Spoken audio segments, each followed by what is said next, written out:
Greetings, fellow action figure connoisseurs, and welcome to another episode of Digital Caveman Presents Mythic Legions. I, as always, am your host, the Digital Caveman, and today I will be presenting you with the Four Horsemen Studios Mythic Legions Necronominus Waves Necronominus. Let's get into it!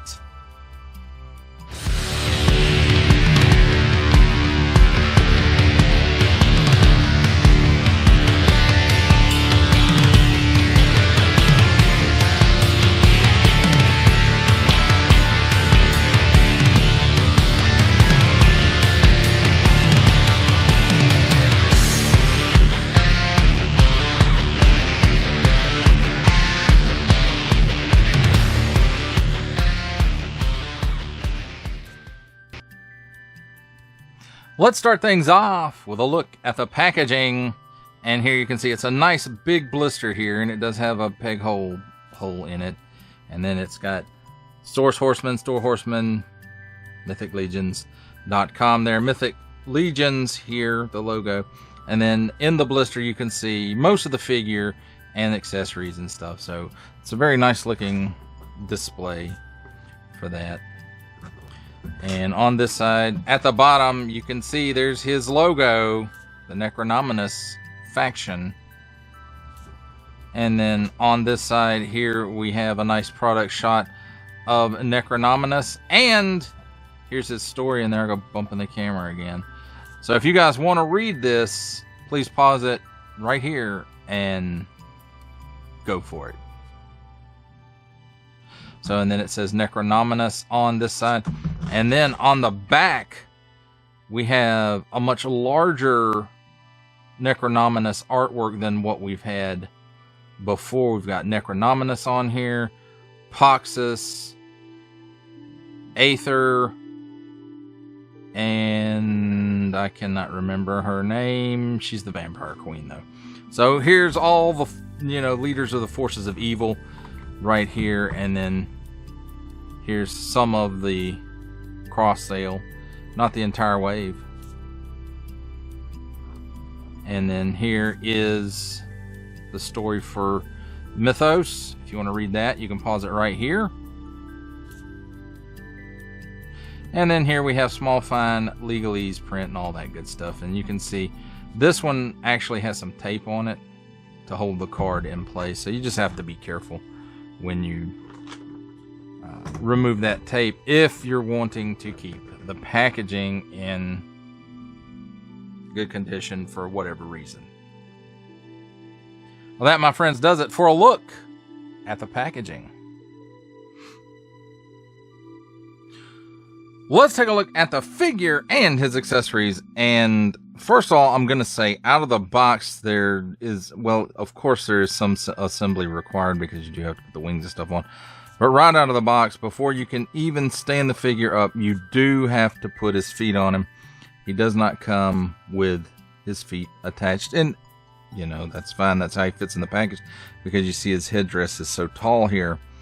And that is not removable. And it would look kind of weird in the packaging if they package the head separate from the body. So I understand why the packaging or the figures and accessories are packaged like they were. So here we have handy dandy tweezers. So let's start taking a look at the accessories, and we'll start with the extra sets of hands. So here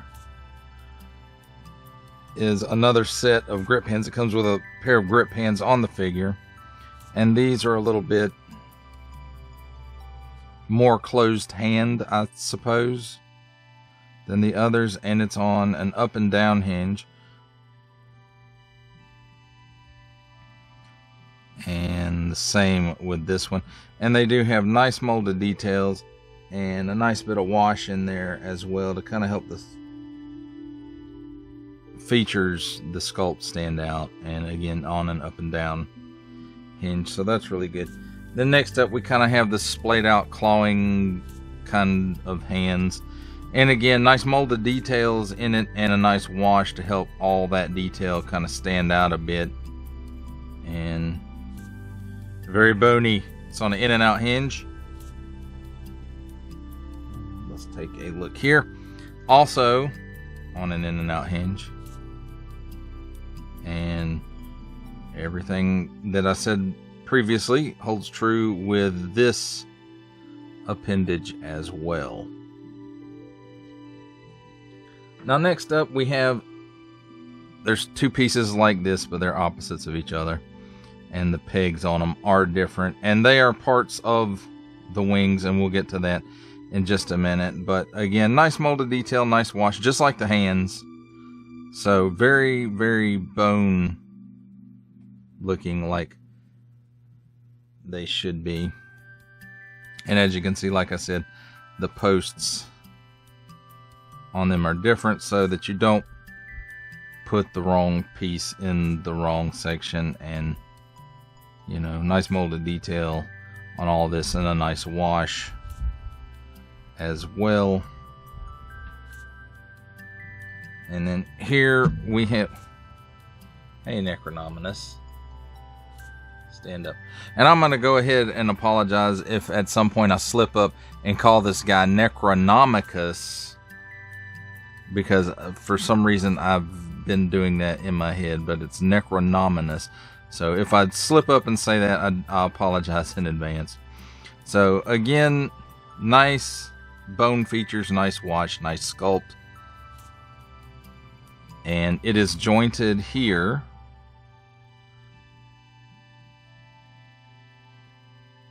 And it's a little stiff, so a little heat might not be out of place. And it pegs in to this portion, so it does rotate there. And as you can see, there's a little bit of, you know, empty space in there.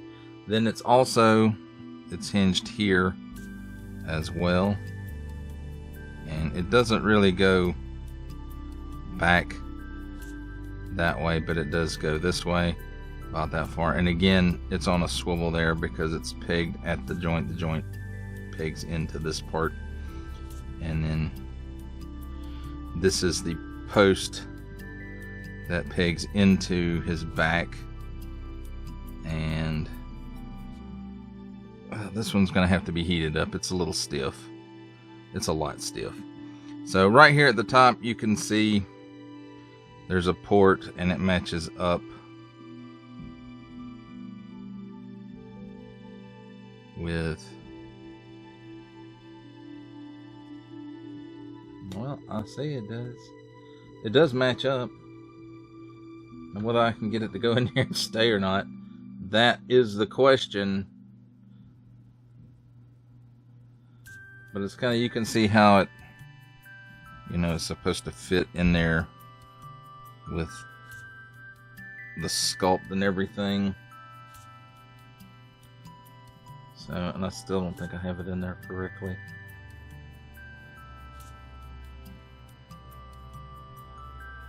There it goes. It finally, I felt it clip in. So there's, you know, kind of like the fingers, and like a bat wing. A bat's wing, not to be confused with the bat wing vehicle of Batman. And then, you know, everything I said about that one is true of this one, except it is the opposite side. And you can see how the port is different than the other one. It matches up to the tabs on this one. And again, you just put it in there, and it kind of stays in place due to friction. And then next up, let's take a look at the soft goods that aren't on the figure. And there are two of them. There's this thing with these strap doodads, and they're all, you know, they're all wired and posable. And as you can see, it's quite a neat pattern on it, and it's, you know, all the way on the outside, all the way. So it's all over the outside of this part. So you know that this part with the print on it is the outer part of it, and then the plain red kind of satiny is the inside of it. And then here is his cloak. And again, on this one, the inside of it has a pattern, and it's very, you know, similar kind of to this one.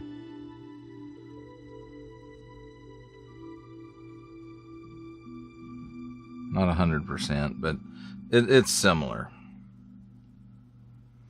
And then you can see right here, there's some holes. Yes, they're supposed to be there. The wings go through these holes. And it's nicely put together, kind of a tattered kind of look at the bottom of it. And then you can see it's attached right here where the, you know, the wings go through here.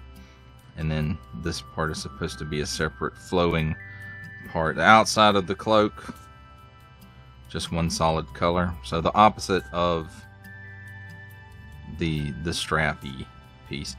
And you can see it's got some bands right here, and they're elastic bands. And maybe I can show you how they work. It was kind of, I had a bit of a time with it. I did mess with it beforehand, and I had a bit of a time with it. But you see how these have holes in it right here. So the holes in the strap here, they line up as you put it on, and these pieces do go on the outside. And then maybe I'll try to show you how that, well, I'll show you how it works. I might not be able to show you it working. Let me see if I can get these things out of the way. There we go. And I'll bump the camera, of course, because it's a Digital Caveman Presents review. Now here's his weapon. It's called the God Razor, and I'm assuming it's called that because it's super bad and can kill a god. So, I mean, it's very, very detailed piece. You can see, like, I suppose that's supposed to be Necronominus. They're holding it because you can see it going over, and then there's, you know, the wing parts kind of turn into the blade, but it makes it look like there's a fleshy part to the wing before it goes into the blade. And you can see all kinds of details in here, and that's on both sides. So this is very, very cool looking, and I do like the paints on it. I like the wash on it. It does have a wash on it to kind of give it a bit of a, maybe an aged look to it. And so it's really, really cool. And then, like, the rest of it is, you know, we've got some silver paint here. It's probably molded in this brown for the wood parts, but it looks like that has a wash in it as well. And then the handle here, and there I go bump the camera again because I'm way too close to it, obviously. And then this metal piece at the bottom, you know, it's got rivets in it. And, you know, no detail in the rest of it like up here at the top. So, very, very cool. I really, really like this. It's really, really cool. So now let's take a look at the figure himself. And let me raise the camera up, because his headdress is so tall. And this piece is, you know, it's flexible, like it comes off up here, and you would think it's removable, but it feels like there's, I don't know if you can really see it, but there's a piece that is on there that's flat, and then it goes into the skull, and I think it's glued on there, so it's not removable that I can tell. So always heavy is the head that wears this big old crown. And speaking of the rest of it, I mean, you kind of look at it here, it's got a paint app here, and it's all this gold. And I mean, the eyes, there's a little bit of a gold paint app there right in the center. Well, it's actually molded. There are eyeballs molded in back there, but you can't really see on camera because it's meant to be shady like that. But that paint app really stands out, and you can notice, like, throughout the whole thing, there's a wash throughout the whole piece. And very nice you know, sculpt on the skull, which they do really good on skulls.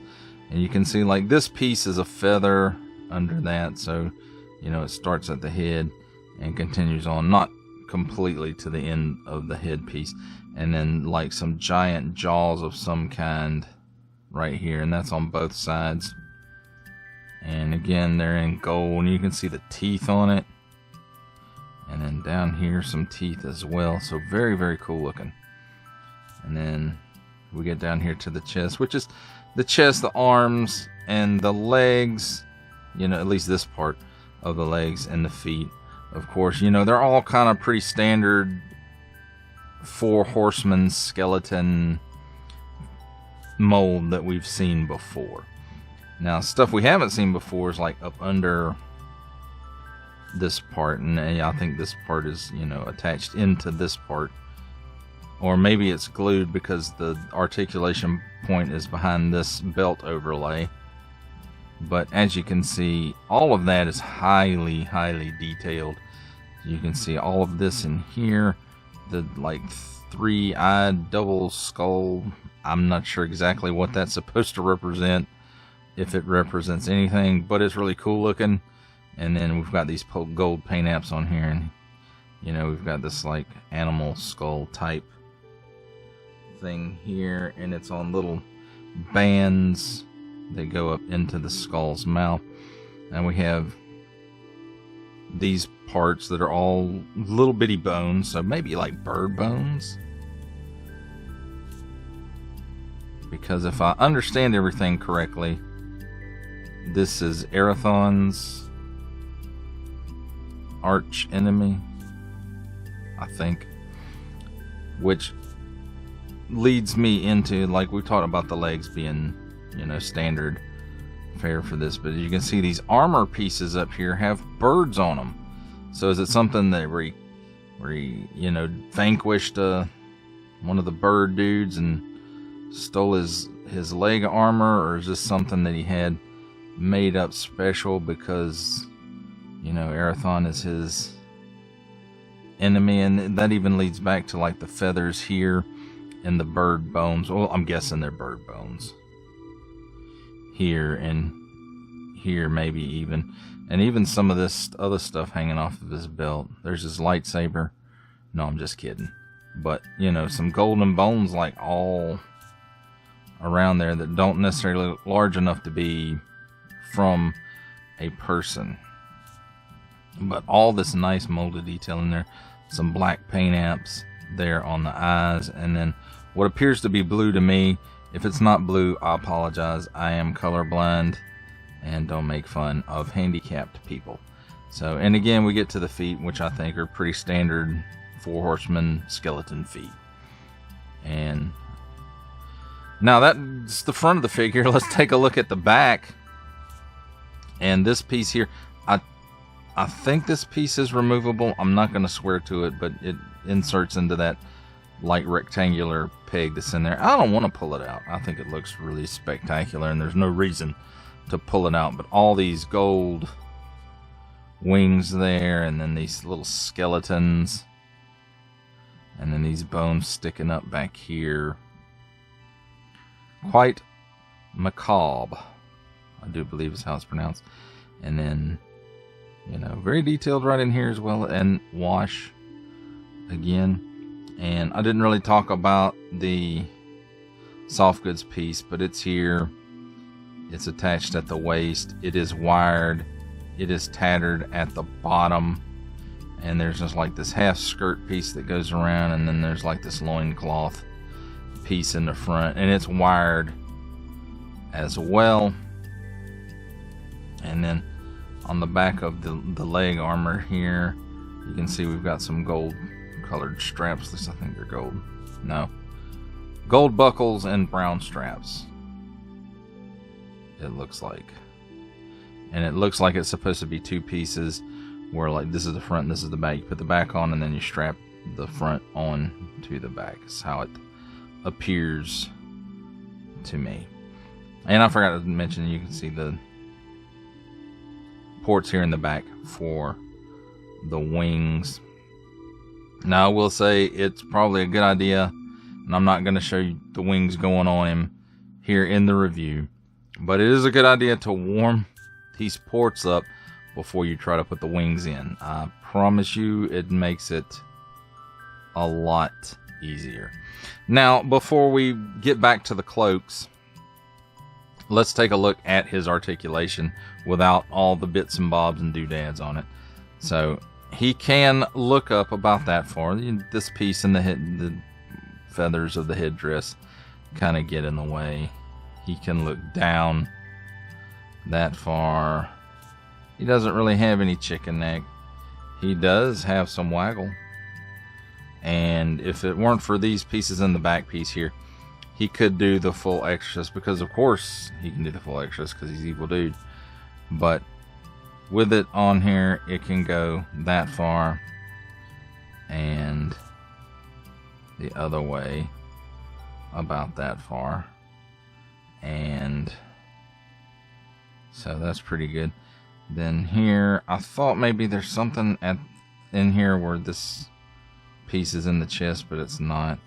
So it's all at the waist, and we'll get to that in just a minute. At the arm, he raises his arm up that high at the shoulder, and with a little bit of outswing, he can do 360 degrees worth of rotation. This does get in the way of it going straight across. Single hinge and swivel at the elbow, swivels around 360 degrees and gives you that much bend, so not quite 90 degrees. 300, well, this piece swivels around, seems like, and then 360 degrees at the wrist as well, and it's on an in and out hinge. So that's the difference between the other grip pins and these. One's up and down, one is in and out, and that same on this side as well. It's on the in and out hinge. So here at the waist, it does rotate 360 degrees. And let's see, at the hips, I'm sure these overlays probably get in the way. Well, no, they really don't. The joints are a little stiff, and there's usually nothing wrong with that. So he can give you about the full splits. Not that I expect him to be doing the full splits. He can kick forward about 90 degrees, it looks like, and then back, woo, way back like a mule. Single hinge and swivel at the knee, swivels around 360 degrees and gives you about that much bend, not quite 90 degrees. Nothing in the shin. At the ankle, tilts down that far, tilts up that far, and forward facing pin for rocker. Now, as far as this cloak goes, you see these pieces with all the little bones on them. They do pull out, and you can see there's a peg on it. And how you would put this on, and I recommend you trying to put this on before the wings.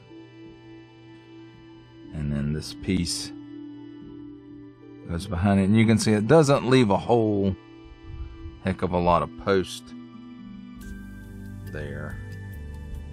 And I did it backwards, didn't I? Yes, I did. No, I didn't. I had it right. Ugh.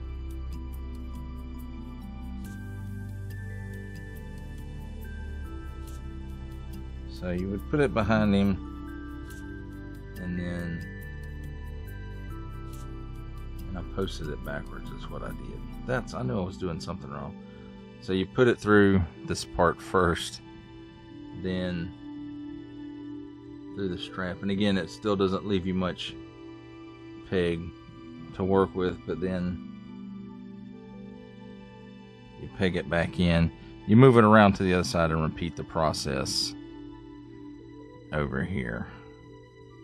And like I said, it takes a little bit of finagling to get it just right, so I'm not gonna put you all through this on camera. But there you have it, my friends.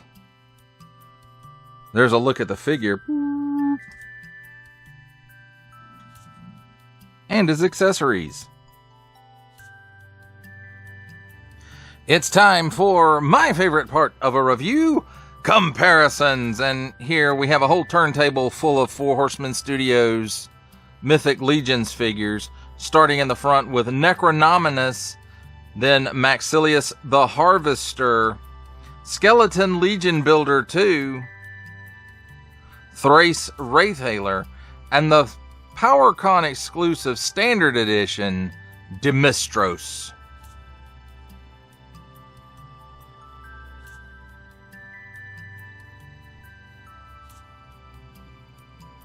Here we have the Four Horsemen Studios Mythic Legions Necronominus wave.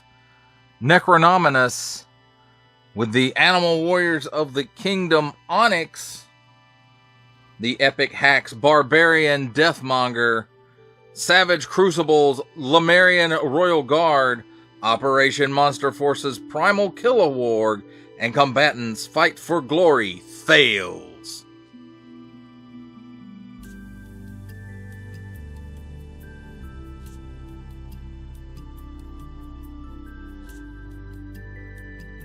For our last set of comparisons, here we have the Four Horsemen Studios Mythic Legions Necronominus waves. Necronominus, with from the Marvel Legends series, making his cameo appearance, Stan the Man Lee. From the G.I. Joe Classified series, the Hasbro Pulse exclusive Regal variant Cobra Commander. From Star Wars The Black Series, the Archive Edition 501st Legion Clone Trooper. And for a 7-inch scale comparison from the Masters of the Universe Masterverse line, the 40th Anniversary He-Man.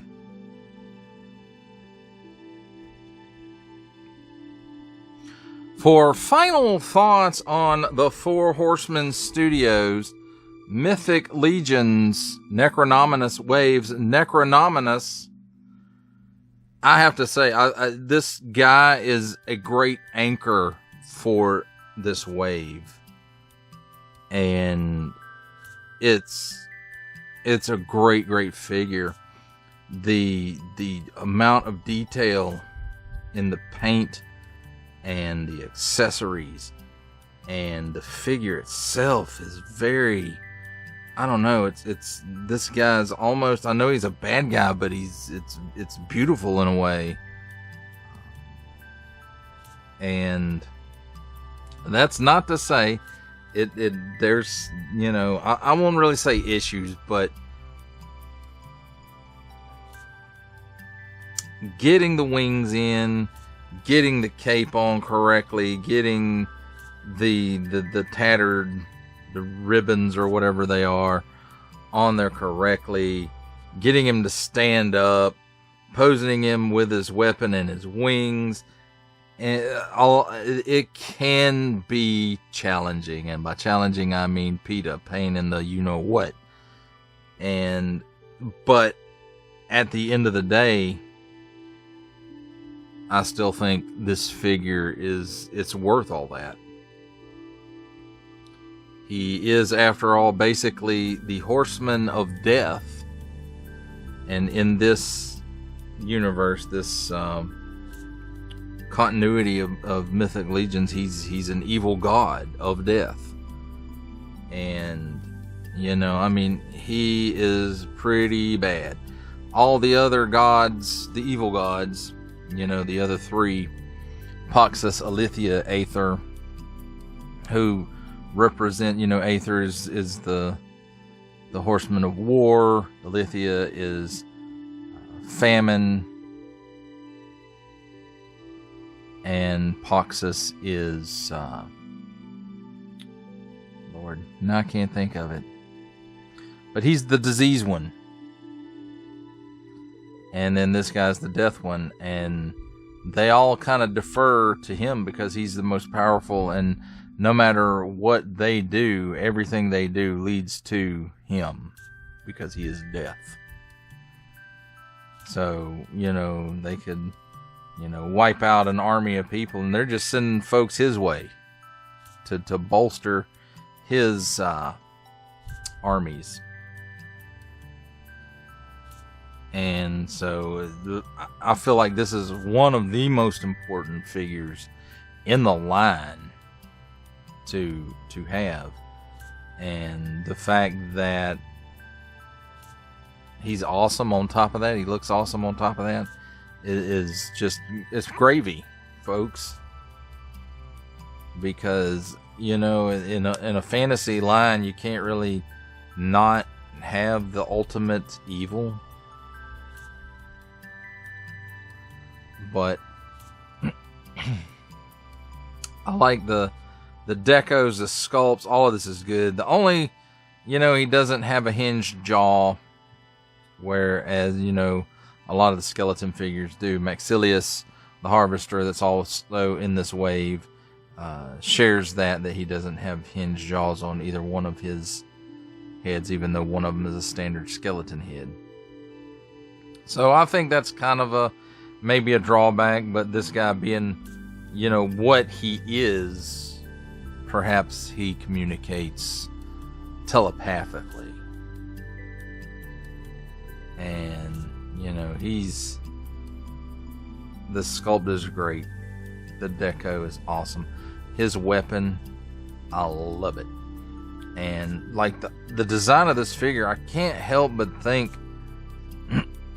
that the Four Horsemen Studios took inspiration from some Aztec designs, because some of the features on this feel kind of Aztec-y, if that's a word, to me personally. And that's not to say that that's what it is, but in my opinion, and yours mileage of course may vary, is that they, you know, they kind of looked at some Aztec stuff and drew inspiration for this character from that.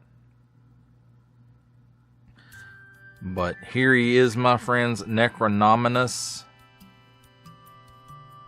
The war for Mythos is coming to a head. He's coming. He wants revenge on Erathon's people and Erathon himself, if I'm saying the name correctly. And I may have called him Aetheron earlier. I don't know. But, you know, it's the bird god that Sir Gideon Heaven's Brand and his knights follow the teachings of. And I like the fact that that's his arch enemy, and he kind of is wearing trophies. This guy wears kind of some trophies of that. He's got those bird head shin armor pieces. He's got these feathers under his headdress that you can see kind of peeping out there as he comes around there. And, you know, maybe bird bones on his those straps that come down. So it could be all of that, you know, kind of poking at his arch enemy to, you know, goad them into something that maybe they shouldn't. But again, overall, I think this is the most evil dude in the lore for Mythic Legions. He may not be the most evil dude. He's the most powerful evil dude, though. So, you know, if you have any interest at all in Mythic Legions or just kind of fantasy stuff, you know, I do recommend this guy. But I will tell you, in my short time of collecting Mythic Legions, once you start down the dark path, forever will it dominate your destiny. Not really, but it is awfully tempting every time you see a new one, especially, you know, one as detailed as this. And that's not to say all of them aren't detailed. They're all detailed, but some of them look a little better than others, like this guy and Sir Gideon Heaven's Brand too. You know, just phenomenal figures. And don't be surprised when you see Top 10 week come around at the first week of January, and Necronominus, and, you know, some of these guys that we'll be looking at this week for the 1000th episode week of Digital Caveman Presents.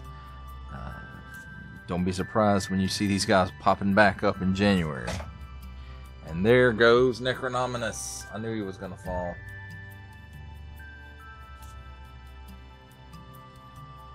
He normally does. So that's an issue. He does need a stand.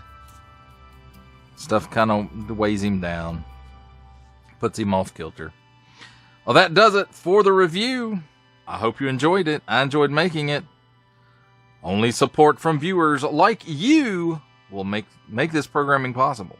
Each view does count, and I do appreciate each and every single view I receive. Thank you, and thank you so very, very much for supporting this channel through viewing. If you are interested in supporting my channel further, I am now offering memberships at various tiers. Click the join button on my YouTube page or check this video's description for the link and see if any membership offers are right for you, but only if you are in a position to do so. Comment below, like, share, subscribe if you would like to see more content or just help the channel grow, or both. That's even better. And don't forget to ding that bell so that in the future you will be notified as my new content becomes available. That's a wrap, folks. I'll see you next time.